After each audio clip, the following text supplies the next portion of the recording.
Decision लिया गया कि इलेक्शन कमीशन को, इलेक्शन कमिश्नर्स को फुल फुल इम्यूनिटी दी जाएगी। ठीक है, ये है ना, इसका जवाब इसका पीछ में खत्म नहीं किया सर।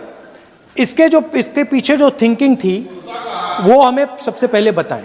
ठीक है। दूसरी बात, नहीं हरियाणा की जहां इन्होंने बात की, इन्होंने एक उदाहरण लिया, वहां पर अनेक उदाहरण हैं। वो भी आपने दिया था ना, 19 वो भी आपने दिया था, इसलिए दिया वो भी 19 लाख वहां पे फेक लोग, वो उदाहरण आपने दिया था, इसलिए उसका जवाब दिया। और ये भी हमें बता दीजिए, actually let us have a debate on my press conference. Let us go, let us have very good idea, let us have a debate on the press conferences. Amit Shah ji, I challenge you to have a debate on the 3 press conferences. Please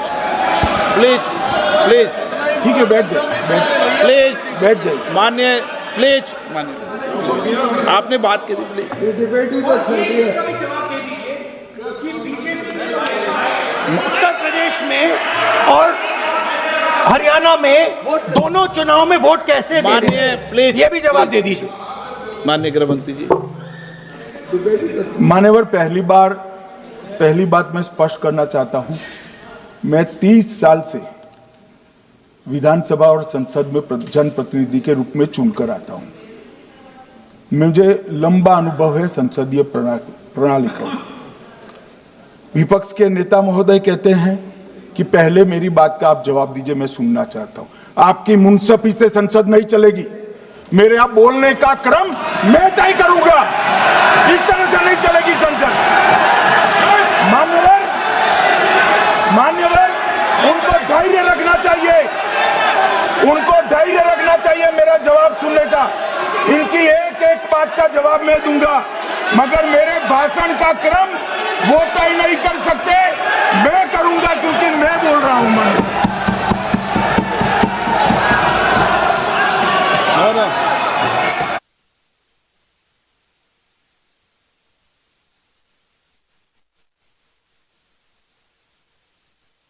एक minute गृह मंत्री जी, एक minute गृह मंत्री, क्या गलत बोला उन्होंने यही बोला, आपने जो बात उठाई है मुझे कब बोलना है मैं तय करूंगा, यही बोला ना, उसमें क्यों उत्तेजित हो रहे हो आप?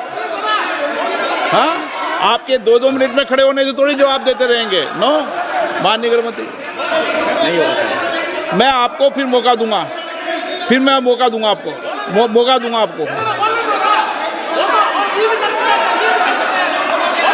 हाँ बोलिए, बोलिए सर। ये बोलिए। आपने अगर अमित शाह जी का रिस्पांस देखा तो ये कंप्लीटली डिफेंसिव रिस्पांस है, ये घबराया हुआ रिस्पांस है, ये डरा हुआ रिस्पांस है। अब सुनिए पूरी बात, प्लीज माननीय, नो सच्चा रिस्पांस नहीं है। माननीय गृह मंत्री जी, मान्यवर, आपके चेहरे पर बैठो। मान्यवर, आपके चेहरे पर चिंता की लकीरें मैं देख रहा हूं कि मैं क्या बोलूंगा। मैं उनके उकसावे में नहीं आऊंगा, मैं मेरे विषय पर बोलूंगा। मान्यवर, मैंने इतना ही कहा कि मेरे भाषण का क्रम मैं तय करूंगा।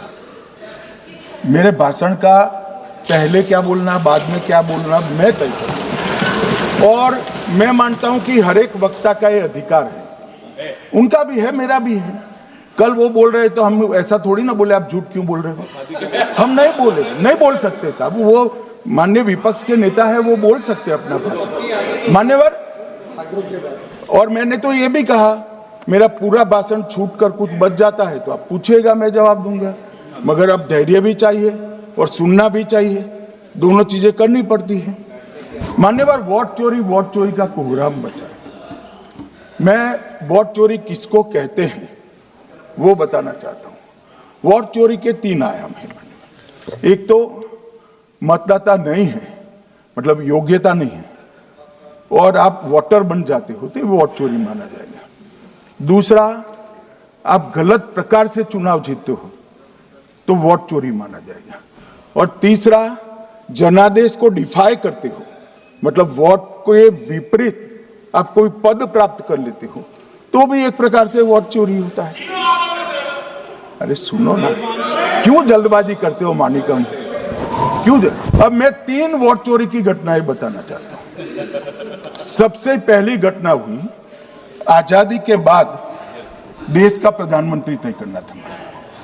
तय कौन करना था?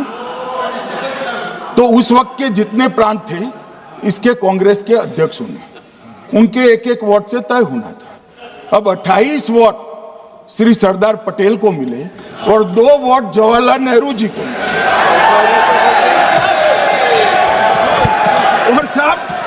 और साहब प्रधानमंत्री जवाहरलाल जी बने।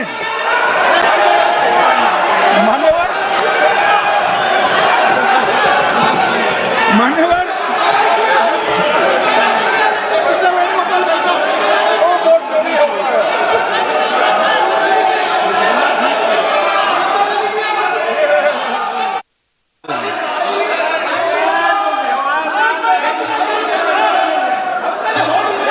प्लीज, माननीय गृह मंत्री जी, माननीय गृह मंत्री जी,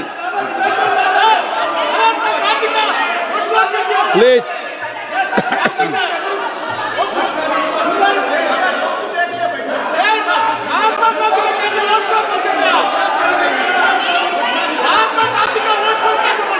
बैठो बैठो, बैठिए माने, प्लीज प्लीज प्लीज।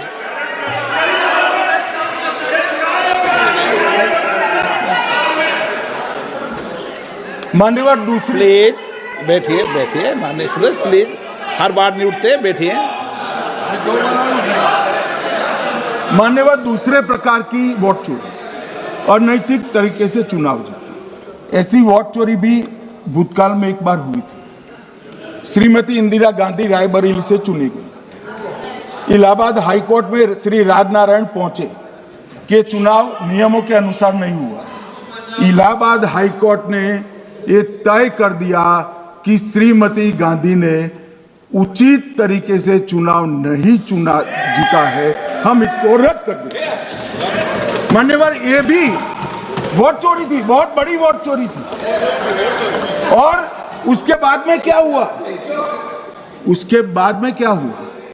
उसके बाद में वो वोट चोरी को ढकने के लिए संसद में कानून लाया कि प्रधानमंत्री के खिलाफ कोई केस ही नहीं हो सकता।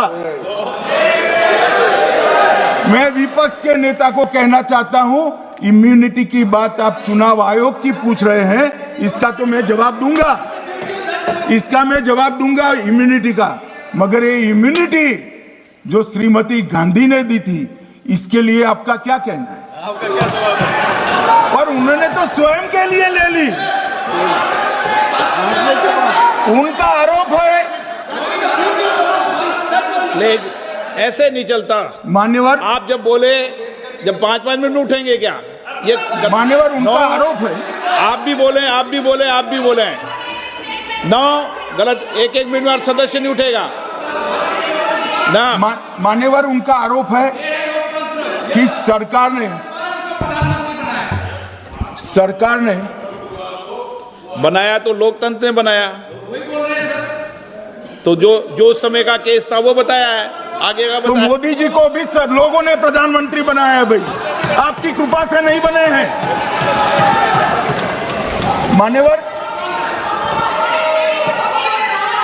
मान्यवर नो प्लीज, ऐसे मानक तरीका ठीक नहीं है आपका, 2-2 मिनट में उठना।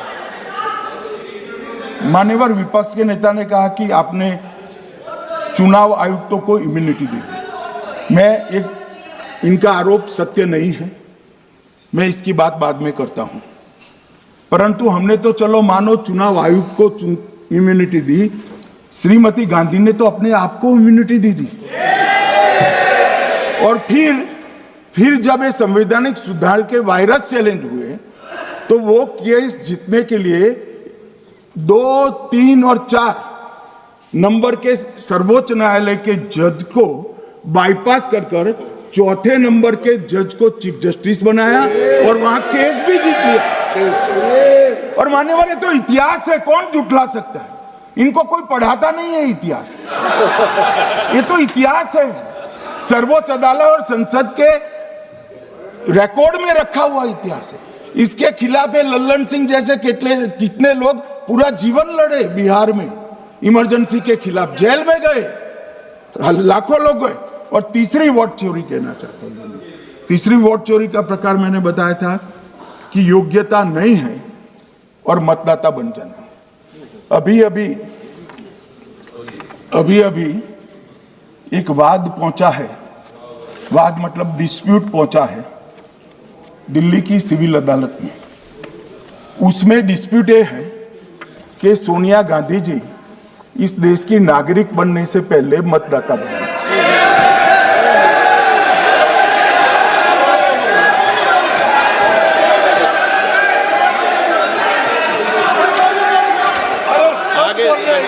आगे सुनो, बोल क्या रहे, पूरी बात तो सुनो।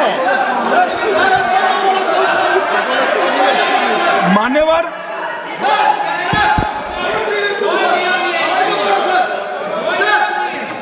मैंने इतना ही कहा है कि अदालत में केस चल रहा है जो फैक्चुअल है।